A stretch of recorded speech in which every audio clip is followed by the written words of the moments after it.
João 12. Vamos continuar nossa série de estudo de João. Glória a Deus. Se tem alguém sem Bíblia do seu lado, compartilha com ele a leitura da sua Bíblia, para lermos juntos.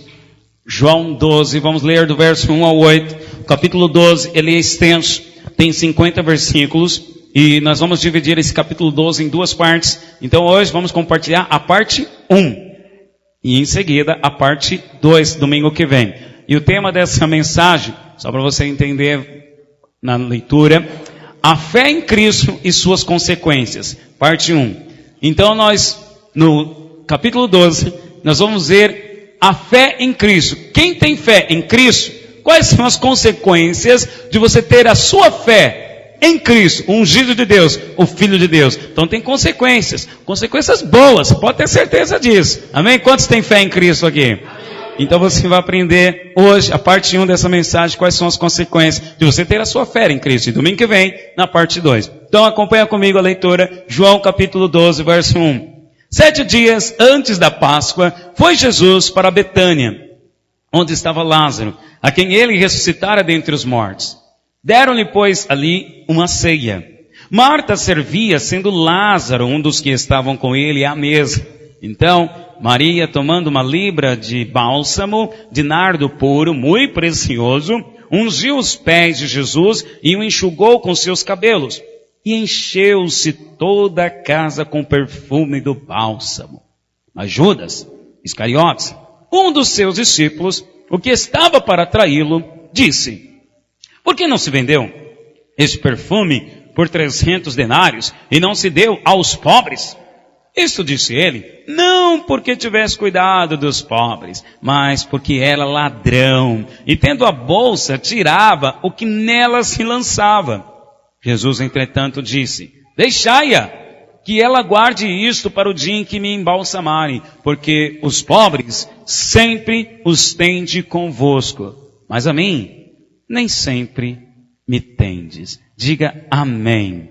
Glória a Deus. Guarda a sua Bíblia, mantenha ela aberta, coloque sobre a sua cadeira. Mantenha ela aberta nesse texto. Dê a mão ao irmão que está do seu lado, pois o Todo-Poderoso falará com você. Mas o nosso desafio não é Deus falar. O nosso desafio é ouvir a Deus e obedecer. Então nesse momento te convido a orar, juntamente com o seu irmão, pedindo ao Senhor Deus, eu quero te ouvir. Eu quero perceber a tua voz. Fale com o Senhor, o Todo-Poderoso, pois a voz do Senhor é como o som de muitas águas. Ó Todo-Poderoso, a tua palavra é espírito, é vida. Fala ao nosso coração. Senhor, em nome de Jesus eu oro para que o nosso entendimento nessa manhã, ó Deus, aqueles que nos ouvem, seja iluminado, que recebamos graça, que recebamos a vida, que recebamos o Espírito desta verdade que nesta manhã será compartilhada. Mostra-nos, ó Deus, o teu conselho. Mostra-nos, ó Deus, o teu caminho. Endireita, ó Senhor, o nosso caminho. Em nome de Jesus. Amém. Levante as suas mãos e proclame assim comigo. Diga assim, eu creio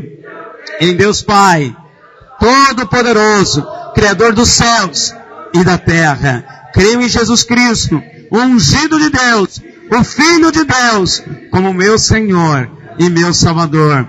Creio no Espírito Santo, como promessa de Jesus sobre a minha vida. Creio também na igreja, como corpo de Cristo. E creio na Bíblia, como palavra de Deus. Por essa razão, eu peço ao meu Senhor que haja sobre mim o espírito de revelação e de sabedoria. Que haja sobre mim uma mente lúcida, clara e entendida. Em nome de Jesus Cristo. Amém. Amém. Glória a Deus, irmãos. Amém. Pode estar sentando. Amém. Aleluia. Glória a Deus. Baseado, então, no que nós acabamos de ler, nós vamos compartilhar sobre a fé em Cristo e suas consequências, continuando a série de estudo de João. Hoje chegamos no capítulo 12, já estamos na metade de João. Dentro, acho que muito provável que lá pelo mês de outubro, nós estaremos encerrando essa série de estudo de João, iniciaremos Atos e depois vamos iniciar Apocalipse. Vamos estudar Apocalipse, para a glória de Deus. Agora chegamos no capítulo 12. A Bíblia ela foi escrita, inspirada pelo Espírito de Deus. Foi escrita por homens. No entanto, esses homens foram inspirados por Deus. Nós confessamos aqui, eu creio que a Bíblia é a palavra de Deus. Você crê que a Bíblia é a palavra de Deus? E na Bíblia é tremendo, irmãos, porque a ordem, há uma lógica, uma lógica espiritual. Os capítulos que se seguem, os versículos e as histórias que são contadas, tem uma ordem cronológica, na qual nos ensina e nos traz lições. Também, outra coisa, detalhes de lugares, cidades, nomes de pessoas, testemunho de pessoas, quando aqui descrito, também é para que nós aprendamos os princípios ou testemunhos aqui compartilhados. Então, nesse texto aqui do capítulo 12, o capítulo 12 ele ocorre justamente depois do capítulo 11. Ah, pastor, óbvio, né? Claro. Mas no capítulo 11, o que aconteceu no capítulo 11? Nós compartilhamos semana passada. Se você não viu essa mensagem, ela está em nosso site, você pode acessar depois e ouvir. No capítulo 11, aconteceu o milagre da ressurreição de Lázaro. Então, Lázaro, no capítulo 11, estava morto. E no capítulo 11, Jesus diz, eu sou a ressurreição e a vida. Aquele que crê em mim, ainda que morra, aquele que crê em mim, ainda que morra, quantos creem em Jesus Cristo aqui? Então diga para a pessoa que está do seu lado, então você está vivo, bem vivo. Muito vivo. Então o Senhor mostra, portanto, que na sequência que nós estávamos mortos também. Efésios capítulo 2 fala que nós estávamos mortos em nossos delitos e pecados. Você estava morto para Deus. Ah não, pastor, mas eu conhecia Deus. Eu vou dizer como é que você conhecia Deus. Vai com Deus. Deus te abençoe. Se Deus quiser. Graças a Deus. Deus te ouça, meu filho. Era assim que você conhecia Deus. Mas agora você conhece a Deus de com Ele andar. Amém? Você estava morto.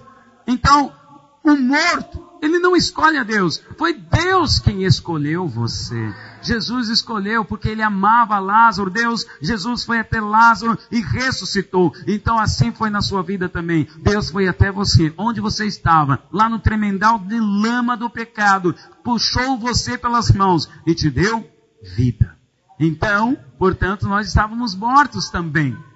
E o interessante é que como mortos, agora, no texto, no capítulo 11, mostra que Lázaro teve fé, Marta teve fé, Maria teve fé, e agora no capítulo 12, começa a mostrar as consequências daqueles que tinham a fé em Cristo Jesus. Porque uma multidão estava crendo. No entanto, os religiosos estavam se opondo a Jesus. Agora, quais são as consequências daqueles que têm a fé em Cristo? Eu vou mostrar para você rapidamente nos textos que se seguem. Olha só no versículo 1. No versículo 1 mostra o texto que 6 dias antes da Páscoa foi Jesus para Betânia, onde estava Lázaro, a quem ele ressuscitara dentre os mortos. Então Jesus, depois que operou o milagre de ressuscitar a Lázaro, Jesus não permaneceu ali, porque o povo queria apedrejar, os religiosos queriam apedrejar Jesus. É assim também, às vezes acontece assim também na sua vida. Portanto, quando você apoia a sua fé em Cristo, a primeira coisa que acontece, os de fora te veem como uma pessoa triste e afligida. Por quê? Vamos lá, primeiro, vamos atentar aos detalhes aqui da história. Primeiro, Jesus operou o milagre na vida de Lázaro. E às vezes acontece isso, as pessoas ignoram o que Deus fez na sua vida, mas te perseguem, falam mal da sua fé. Mas Deus restaurou, Deus curou, olha, Deus me salvou. Mas as pessoas não estão nem aí para o milagre que Deus fez, elas são simplesmente perseguidas. Então Jesus, porque estava sendo perseguido, ele se isolou, ele foi para uma outra região. Ele foi lá, em João, capítulo 11, verso 54. Me ajuda aí, Fernando.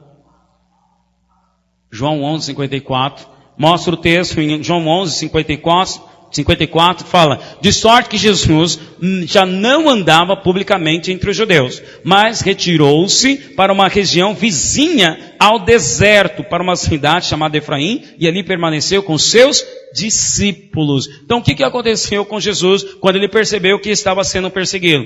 Jesus foi para o deserto, e deserto fala de isolamento.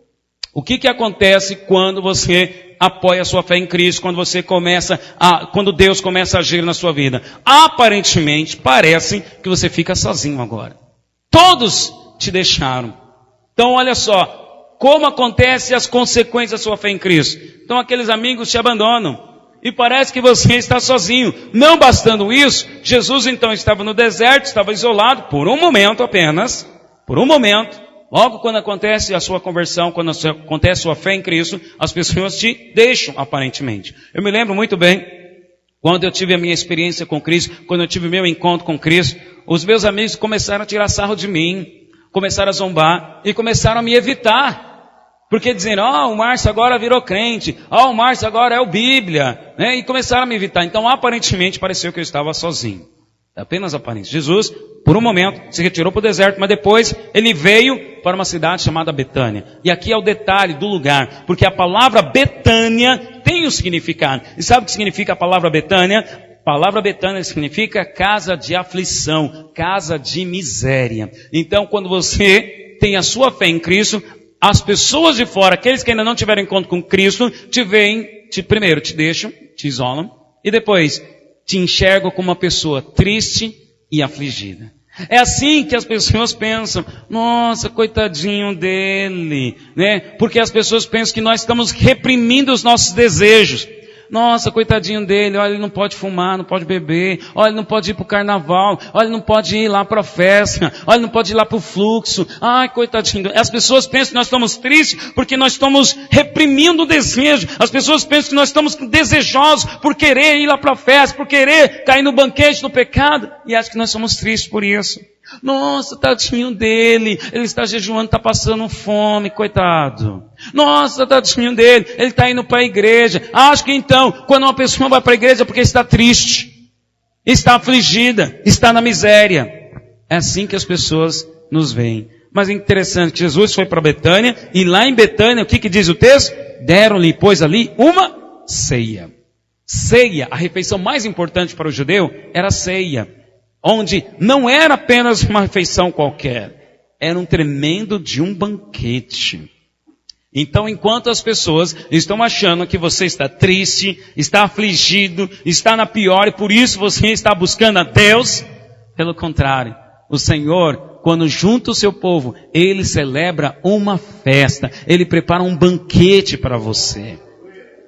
Então muitos pensam assim, eu não vou lá para o culto, eu não vou para a célula, porque tem uma festa de um amigo. Pois é, as pessoas vão lá para a festa, né, vão para qualquer outro lugar, se divertem, aquela diversão momentânea, passageira, mas depois vem a solidão, vem o sentimento de vazio, vem a ressaca, vem a dor, porque enquanto está lá nos prazeres, os problemas estão esquecidos. Então, é aquilo que diz, né, estou distraindo a mente, eu quero me distrair. Então os problemas são distraídos. Mas depois, a aflição e a miséria vem. O contrário daquele que tem a sua fé em Cristo. Quando ele vem para a casa do Senhor, ele recebe o banquete da palavra, ele recebe fé, ele recebe esperança, ele recebe a vida de Deus.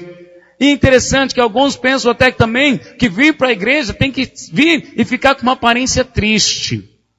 Antes de me converter, eu também olhava assim para alguns crentes, eu também dizia assim, nossa, coitadinho deles, eles não podem nem jogar futebol, né? Olha a carinha de triste que ele tem. Eu também pensava assim. Quantos achavam assim também dos crentes? Fala a verdade. Eu achava. Eu olhava para um crente e falava, nossa, coitado. Mas essa é a visão dos de fora. Essa é a visão dos de fora. Mas agora eu estou dentro. E pelo contrário, nós celebramos com alegria. Alguns até acham que nós somos até exagerados. E falam, nossa, que bagunça. Nossa, que culto bagunçado. Pra que pular? Nossa, música é alegria demais. Porque o Senhor Jesus, quando se reúne com o seu povo, Ele sempre prepara um banquete, uma festa. A Bíblia diz que Deus deu para o povo judeu uma série de festas. O povo judeu fazia uma série de festas. E também quando nós subimos no céu, aliás, quando nós nos convertemos e nos batizamos, a Bíblia diz que há festa nos céus quando um pecador se arrepende. Quando nós subimos para o céu com Jesus, a Bíblia diz que haverá uma multidão nos céus dizendo aleluia, àquele que venceu haverá festa nos céus também. Portanto, o Deus que você serve é um Deus de festa, é um Deus de alegria. E você percebe que sempre no meio da festa, Jesus sempre estava ali presente, tinha comida. Uau! Uau, Vado! Aleluia! Sempre tinha comida. Jesus, aliás, ele disse até também, olha, sempre que comerdes e beberdes, fazer isso em memória de mim. É por isso que os crentes comem muito e bebem muito. Porque fazem isso em memória de Jesus. Irmãos, a festa há uma alegria. Você não se sente alegre por estar em comunhão com o povo, né, compartilhando, né, recebendo a vida de Deus? Ontem eu vi a foto de algumas células, o pessoal alegre, nada daqueles rostinhos assim, sabe? Aliás, quando fazem, até alguns artistas fazem umas pinturas aí dos anjos de Jesus, sempre Jesus com aquela carinha assim, parece que é aquela carinha de dozinho. O meu Deus que eu sirvo não tem cara de dozinho. Não, o meu Deus que eu sirvo, ele é alegre. Aliás, a Bíblia diz que a alegria do Senhor é a nossa força. Amém? Você crê nisso? Amém. Glória a Deus por isso. Ainda, olha só, na devoção de Maria, continuando, verso 3, olha o que está escrito no verso 3. Estando ele em Betânia, reclinando a mesa em casa de Simão o leproso, então Maria, tomando uma libra de bálsamo de nardo puro, muito precioso, ungiu os pés de Jesus e os enxugou com seus cabelos. E encheu-se toda a casa com o perfume do bálsamo. Mas Judas Iscariotes, um dos seus discípulos, o que estava para traí-lo, disse: por que não se vendeu esse perfume por 300 denários e não se deu aos pobres? Então, olha só. Primeira consequência da sua fé em Cristo é que aparentemente parece que você fica sozinho. Segundo, as pessoas te veem como uma pessoa triste, afligida, coitado, ele agora virou crente, está na miséria, está sofrendo, por isso que ele está buscando a Deus. Agora, em segundo, as pessoas não entendem e não vão entender muitas das suas atitudes. Porque Maria, aqui no texto, diz, Maria, aqui irmã de Marta, se reclinou quando viu Jesus, ela pegou então um frasco muito maior que ele, diz que era um vaso, muito maior que ele. Me diz aí o nome de um perfume caro. Dolce & Gabbana? Malbec? Ah, Malbec não é tão caro assim. Fala aí. Lacoste. Fala, Rafael, você que é chique, você que é dos perfumes do cara. Lacoste. Como que é? Eu vi Chu aí, o que é? Chu and Chu. Não sei quantos reais aí custa. Esse é do nível do Nito, da Suelen, né? Mas olha só, imagina um perfume caro que você pega. Imagina você pegar algo caro, algo que é caro para você. Foi isso que Maria fez. Ela pegou um perfume caríssimo, que o valor era de 300 denários. Só para você entender 300 denários. 300 denários. Um denário era o equivalente ao salário de um dia. Portanto, ela pegou o equivalente ao salário de um ano. Ela pegou o salário de um ano inteiro e ofertou para o Senhor. Mas nessa atitude, Judas falou assim, por quê? Para que tudo isso? Lá em Marcos, tem um outro texto. Em Marcos, deixa eu ver se eu colocou aqui. Coloquei. Em Marcos, o evangelista Marcos conta o mesmo texto, mesma situação, mas com outras palavras. Ele diz assim, indignaram-se alguns entre si e diziam, para que esse desperdício deste bálsamo? Então, olha só, é interessante. Muitas vezes você faz algumas coisas e as pessoas falam, para que tudo isso? Já falaram isso a seu respeito? Então, segundo a consequência da sua fé em Cristo, as pessoas não vão entender as suas atitudes. Para Maria, a devoção de Maria está em contraste com o espírito interesseiro de Judas. Tem pessoas que são interesseiras também, porque aqui Judas está interessado. Peraí, né? Para que ofertar isso para Jesus? Guarda aí esse dinheiro, guarda isso, não é melhor ofertar aos pobres? Claro que Judas falou, não com o interesse que ele tinha pelos pobres, mas sim porque ele queria tirar um pouquinho para ele, porque ele era ladrão, diz o texto. Mas tem pessoas que não estão no mesmo comportamento de Judas, não querem roubar, mas elas são interesseiras, estão preocupadas apenas com mamon, estão preocupadas apenas em se servir. E sempre pensam assim, mas para que tudo isso? Para que esse exagero? Para que orar tão alto? Para que ir no culto todo domingo? Para que ofertar ao Senhor? Para que dar dízimo a Deus? Para que tudo isso? Para que esse desperdício de tempo? As pessoas falam isso, não falam isso? Mas eles não vão entender a sua fé em Cristo. Para Maria seria impossível. Maria aqui representa aqueles irmãos que amam muito o Senhor e derramam o que tem de mais precioso aos pés do Senhor. Amam tanto o Senhor que lhe dão o melhor sem se importar com o valor e com o que os outros vão falar. Ah, irmãos, Tem uma canção que diz assim: não importa o que vão pensar de mim, eu quero é Deus. As pessoas vão falar isso de você. Para que esse desperdício de tempo, ir para o culto todo domingo, e a célula ainda, tem mais que célula ainda, para que esse desperdício de tempo? É impossível você explicar isso para as pessoas. Só faz isso quem tem a fé em Cristo. Por que você está aqui? Porque você teve um encontro com Cristo. Você não veio por obrigação. Você não veio porque você tem medo de Deus.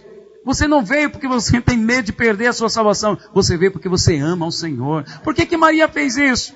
Porque ela ama ao Senhor, simplesmente. Por que nós oramos? Porque amamos o Senhor. Por que damos o dízimo? Porque amamos ao Senhor. Por que jejuamos? Porque amamos ao Senhor. Por que pregamos o Evangelho e queremos ganhar vidas através das células? Porque amamos ao Senhor. Mas as pessoas vão insistir e perguntar: para que este desperdício?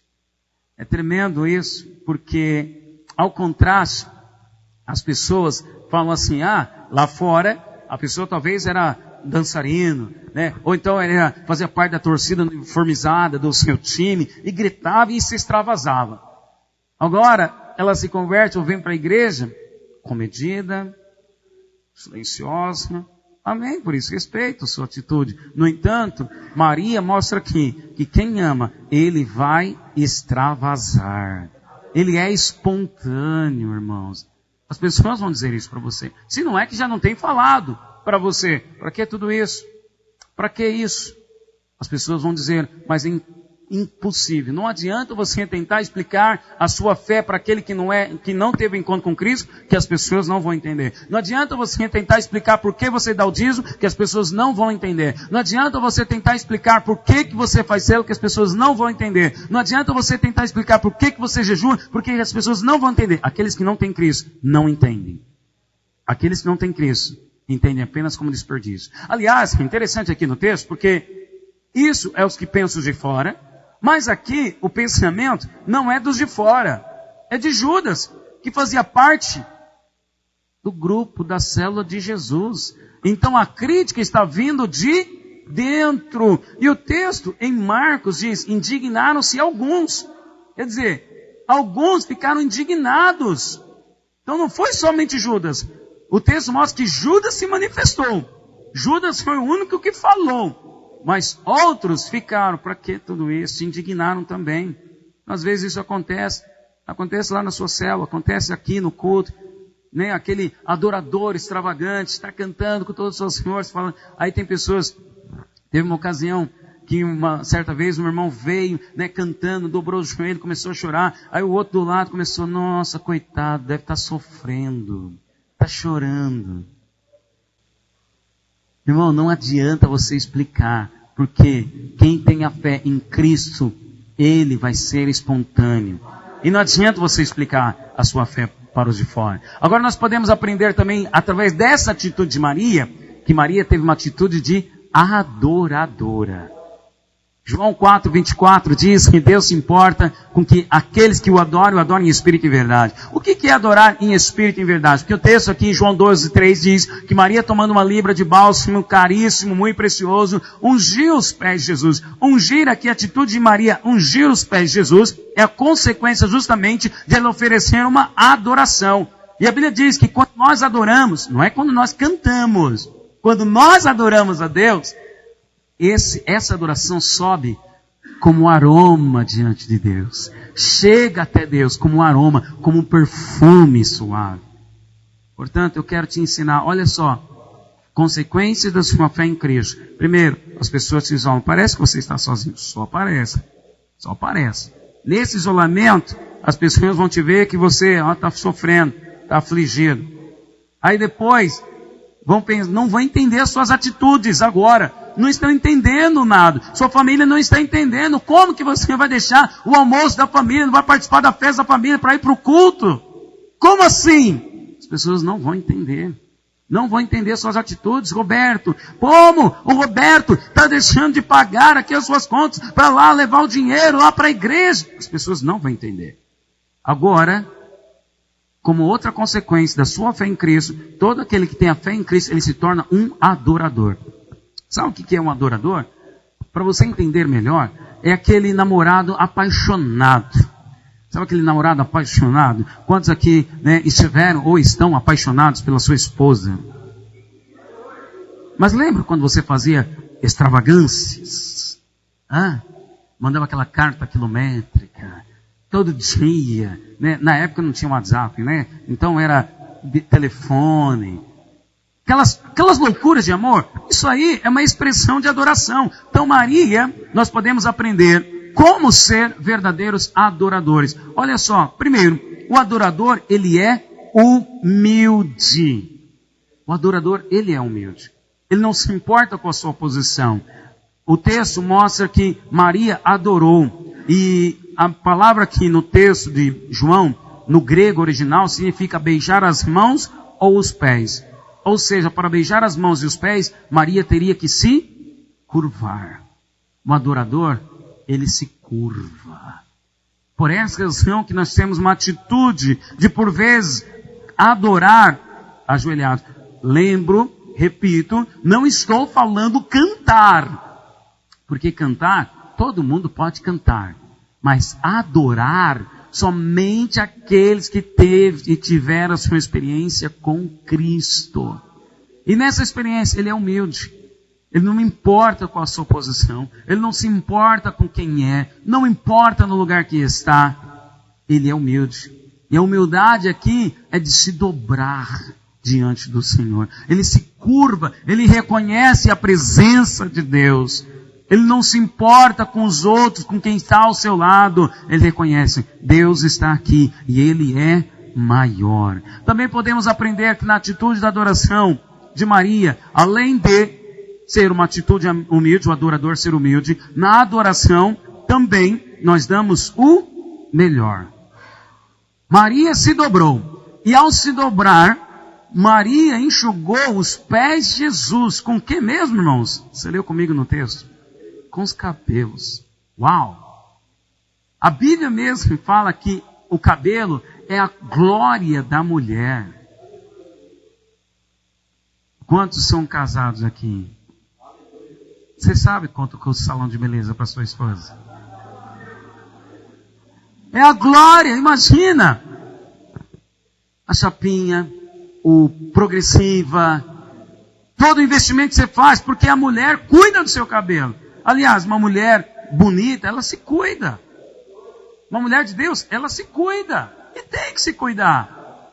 Tem que se valorizar. E uma das primeiras coisas que a mulher faz é unha e cabelo. Vai no salão de beleza, é unha e cabelo. E o que Maria fez? Ela não se importou com a chapinha. Ela foi lá e molhou o cabelo com óleo ungido. O verdadeiro adorador, ele dá o de melhor. Ele não dá qualquer coisa. Maria, não seria necessário enxugar os pés com o cabelo. Irmãos, consegue imaginar a cena? Enxugar os cabelos, enxugar os pés com o cabelo? Eu acho que Maria deveria ter um cabelão grande assim, ó, Cátia, igual o seu assim, ó. Imagina, para pegar aquele tacho de cabelo e começar assim a enxugar. Irmão, atitude humilde isso, e uma atitude de dar o melhor. Você, quando nós estamos no momento de adoração, porque você sabe que tem uma diferença entre celebração e adoração. Adoração é quando nós dizemos ao Senhor o que Ele é. O que Ele é.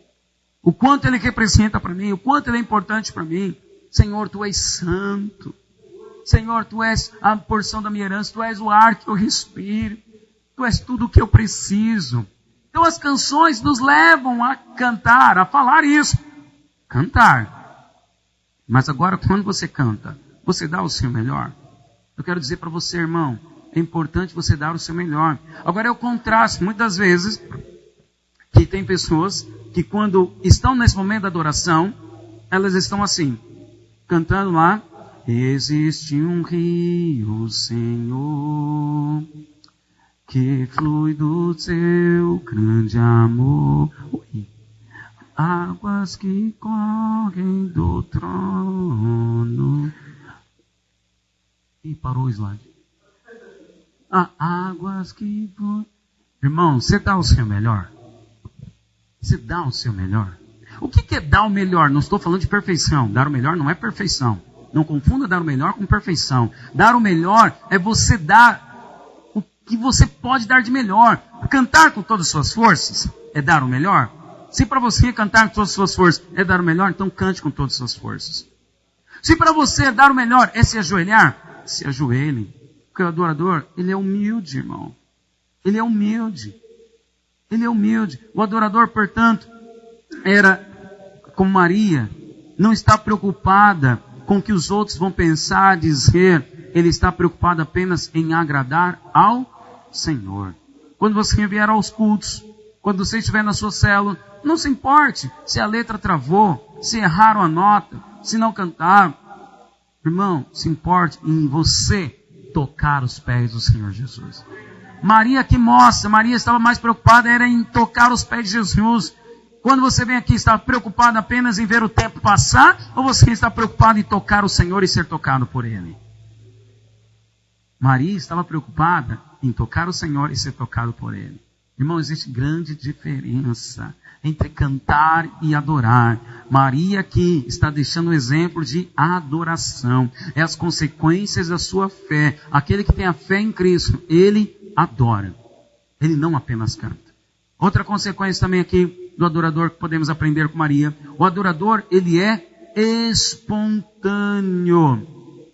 Talvez aquela atitude de Maria, pegar o frasco de perfume e jogar aos pés de Jesus, foi um impulso de alguém apaixonado, um impulso de alguém que ama. O adorador, ele é espontâneo. Ele é espontâneo. O adorador, ele não fica esperando, o dirigente ou quem está aqui cantando falar, olha, feche seus olhos. O adorador, ele simplesmente ele já fecha, ele já sabe que o Senhor vai ser adorado nesse momento. O adorador, ele não fica esperando, o dirigente, olha, dobre o seu joelho agora. O adorador espontâneo, ele já dobra os seus joelhos. Aprenda a ser espontâneo, a não esperar. Nós temos aqui os dirigentes, e o papel deles é nos conduzir, é verdade. Mas o adorador, ele é espontâneo, ele não espera, ele já sentiu algo. Não, meu Senhor está aqui, eu quero o adorar. Se tiver que ajoelhar, ajoelha. Se tiver que chorar, chore. Seja espontâneo. Você já fez algo de espontaneidade ao Senhor? Ou você fica preocupado apenas com a liturgia? Liturgia, o que é liturgia? É a ordem do culto. A ordem. Então, agora cantou a celebração, a gente bate palma. Agora música mais calminha, Então agora a gente vai, levantar as mãos. Ele vai falar para eu cantar, levantar as mãos. Irmão, não venha para o culto preocupado com essas coisas. Venha para o culto preocupado em tocar ao Senhor, ser espontâneo. Aprenda a ser espontâneo com o Senhor. Irmão, são momentos preciosos quando nós nos reunimos. Maria aproveitou esse momento precioso. Interessante que ela aproveitou esse momento precioso com Jesus para dar o seu melhor e de forma espontânea. Ainda mais, podemos aprender também que o adorador ele não vai oferecer qualquer coisa. O adorador oferece algo que lhe custe caro. Ele vai oferecer algo que lhe custe.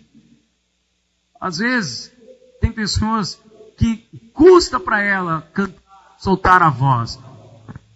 Não, dá o seu melhor. O que lhe custa?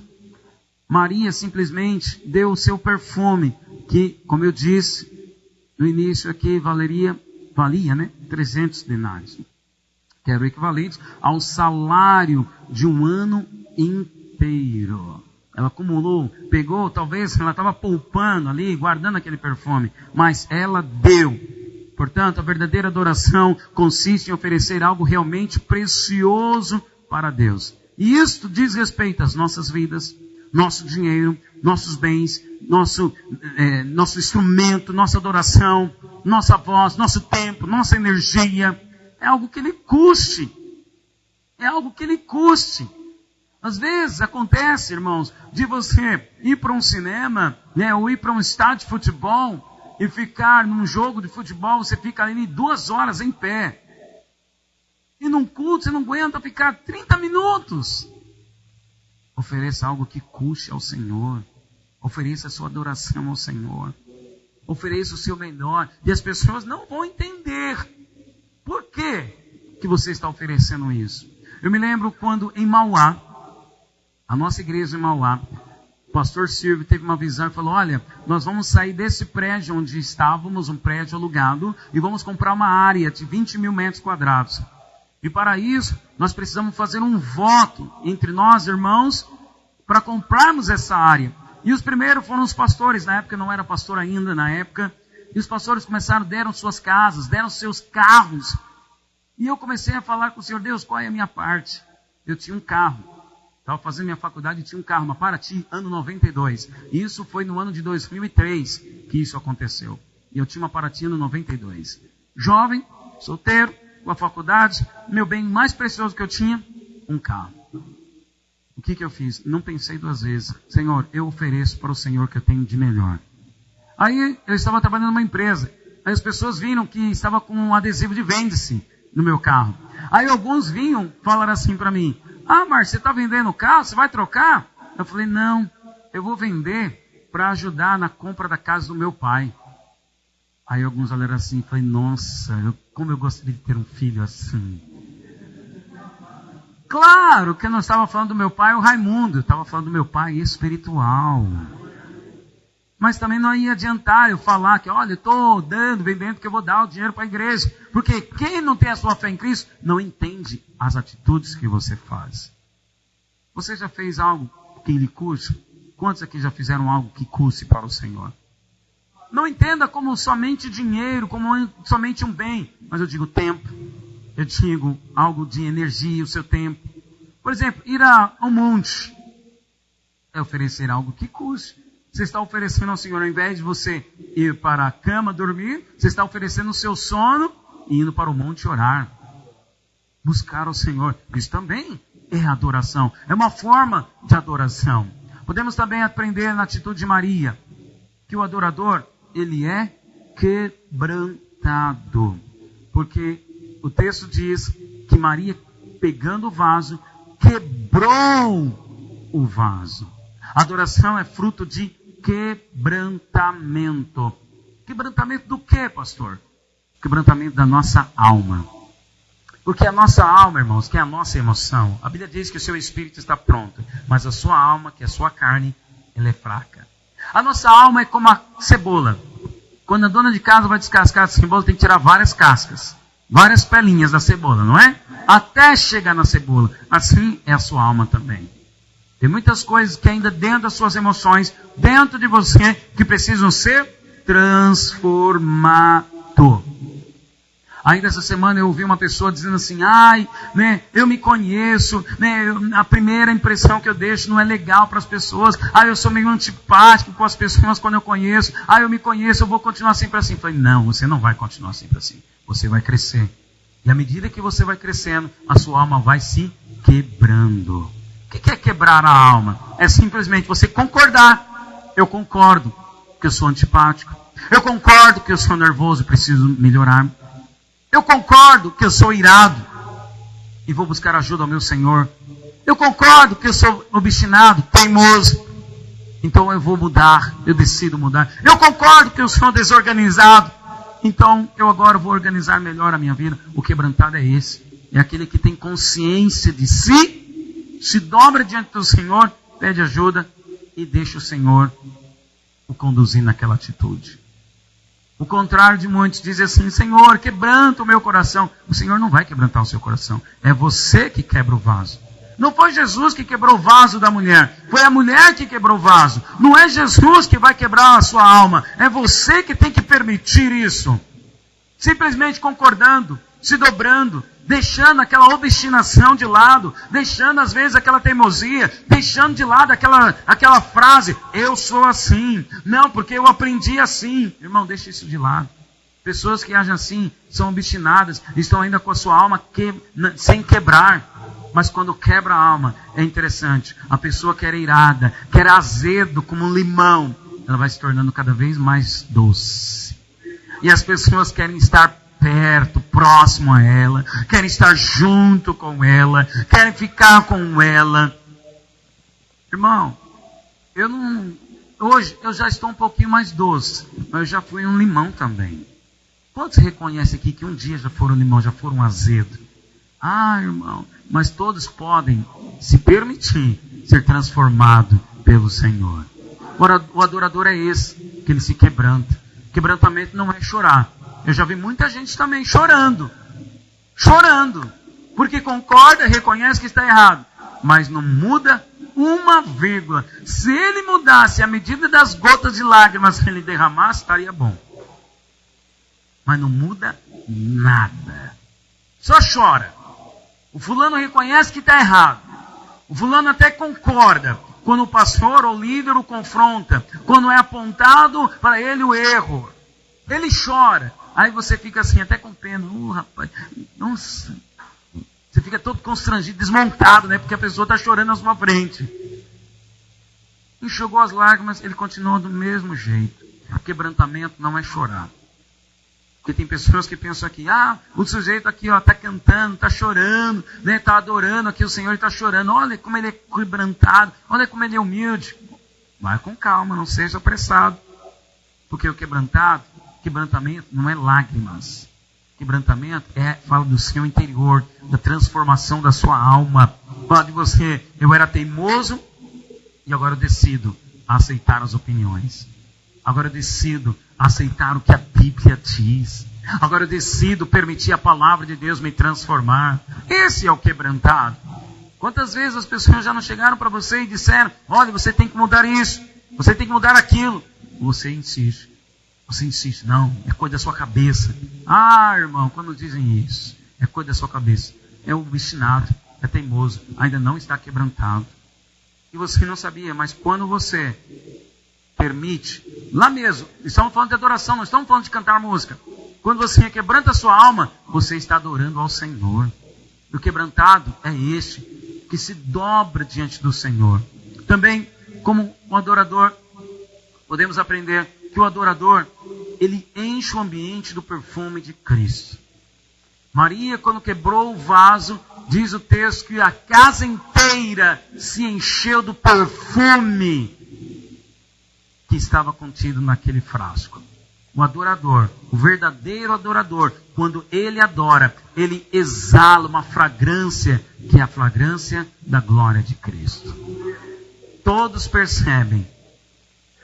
Você já colocou no seu rádio? Eu gosto dessa canção que aqui o pessoal cantou, do Águas Purificadoras. Irmãos, tem músicas que... Tem uma rádio aí, não vou nem falar o nome, mas tem uma rádio que eu não gosto de ouvir. Porque eu não percebo, não sai perfume, você não sente nada, você não percebe. Agora tem uma rádio aí de uma outra igreja, todo mundo fala mal. Mas sabe que eu prefiro ouvir a essa outra rádio? Porque tem músicas que expressam a verdadeira adoração. Essas músicas do Diante do Trono, eu gosto dessas músicas antigas do Diante do Trono. Eu gosto. Porque são músicas que vieram lá de experiências com Deus. Experiências da Ana Paula com Deus. Músicas que foram, assim, de fato, tiradas diante do trono e trazidas para a igreja. Músicas assim, enchem o ambiente. Você percebe, às vezes tem pessoas que quando chegam assim em nosso culto, passam ali pelaquela porta e já percebem, nossa, como o ambiente aqui está diferente. Nossa, eu senti algo diferente quando eu entrei aqui. Sabe por que isso? Não é por causa do pastor, é por causa do ambiente, do perfume da glória de Cristo que está neste lugar. E eu quero dizer que o perfume da glória de Cristo está neste lugar. Quer ser um carregador do perfume de Cristo? Seja um adorador. Onde você for, as pessoas vão perceber. Liz, eu gosto de estar perto de você, porque eu não sei. Aí as pessoas vão explicar assim, não sei, eu sinto uma energia quando eu estou perto de você. Essa energia, entenda, é o bom perfume da glória de Cristo. Você vai atrair a muitos vão ser atraídos através de você. Ao você permitir ser humilde, quebrantado, a consequência do adorador é que ele exala um bom perfume. Músicos, quando você estiver cantando, tocando, a glória, o bom perfume de Cristo tem que sair, tem que ser exalado. A partir da primeira nota, quando se canta, a unção de Deus vem. A unção não está na letra, a unção está na adoração. O perfume está no conteúdo do frasco. É interessante que foi o perfume, o que estava dentro do frasco, que encheu todo o ambiente. Não é a letra, é o conteúdo, é o que está dentro de você. E glória a Deus que o que está dentro de você é o Espírito Santo. Mas para que o Espírito Santo ilumine, é preciso você quebrantar a sua alma e deixar, de fato, com que o bom perfume da glória de Cristo se produza. Ainda, por fim, letra G. A verdadeira adoração sempre vai produzir um desconforto nos carnais. O texto diz que Maria quebrou o vaso e Judas e muitos outros se indignaram. Então, mais uma vez, voltando a esse texto, mostra que tais pessoas estavam mais preocupadas com a reputação, com o dinheiro, do que em adorar a Jesus. O carnal, o natural é sempre assim. Ele sempre vai pensar assim, mas para que tudo isso? O carnal, interessante que nesse texto mostra que Judas estava preocupado com dinheiro, mas não porque ele queria ajudar os pobres, mas sim porque ele tinha interesse. É assim também, o maior rival de Jesus é Mamon. E a Bíblia diz, Mateus 6, que Mamon ali é o príncipe das riquezas, é o demônio que atrai as pessoas às riquezas. E Jesus diz, olha, você não pode dar glória a Mamon e a Jesus ao mesmo tempo. Nesse texto, Maria optou por dar glória ao Senhor, ao invés de Mamon. Simplesmente, tem pessoas que hoje estão amando mais aos passeios do que a Cristo. Estão amando mais o shopping do que a Cristo. Nós também traímos a Jesus quando amamos mais o dinheiro do que a Ele. Eu estou falando de você. Abre mão. Simplesmente abre mão. Então, para que ir para o culto? Se eu posso viajar. Para que ir para o culto? Eu quero adquirir mais dinheiro. Era essa a atitude. Hoje, irmãos, Cristo, Maria derramou seu perfume nos pés de Cristo. E sabe onde está Cristo hoje? A Bíblia diz que Cristo é a igreja. A igreja é o corpo de Cristo. Portanto, eu finalizo dizendo que hoje Cristo é a sua igreja. E talvez você que está aqui e ouviu de pessoas que para que ir para a igreja? Para que ir para a igreja todo domingo? Ou mesmo você já pensou isso e não tem uma frequência regular nos cultos. Hoje o Senhor te chama ao arrependimento para ser um verdadeiro adorador. Talvez isso já passou na sua cabeça também. Para que oferecer isso? A verdadeira adoração incomoda aqueles que são naturais. Talvez o jeito como você canta, o seu levantar das mãos, talvez a sua atitude de ter a frequência, sua dedicação, seu comprometimento com a célula, com o culto, está incomodando muitos. Mas eu quero dizer que se está incomodando, é porque você está no caminho certo. Você está no caminho certo. Que isso mostra que você está sendo um verdadeiro adorador. Amém? Vamos colocar em pé. Aleluia.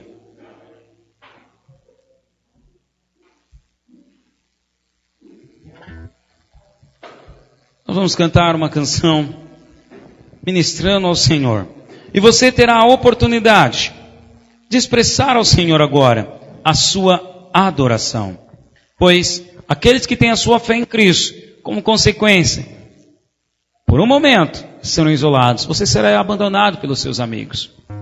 As pessoas irão olhar para você, poxa, coitadinho, vão olhar para você com um olhar de aflição. As pessoas não vão entender as suas atitudes. Como consequência da sua fé em Cristo, você se torna um adorador espontâneo, extravagante, que dá o melhor, que incomoda aqueles que são carnais. Irmão, essa igreja, nós estamos aqui para edificar uma igreja de verdadeiros adoradores. Onde muitos, quando passarem pela calçada, vão sentir o perfume da glória de Cristo e serão incomodados. Você lá na sua casa vai incomodar outros, e outros da sua família, os seus parentes, amigos, vão perceber o bom perfume da glória de Cristo na sua vida. Vão procurar, vão ir até você. Eu profetizo isso, que as pessoas serão atraídas até você. É por causa do conteúdo, por causa do bom perfume da glória de Cristo na sua vida.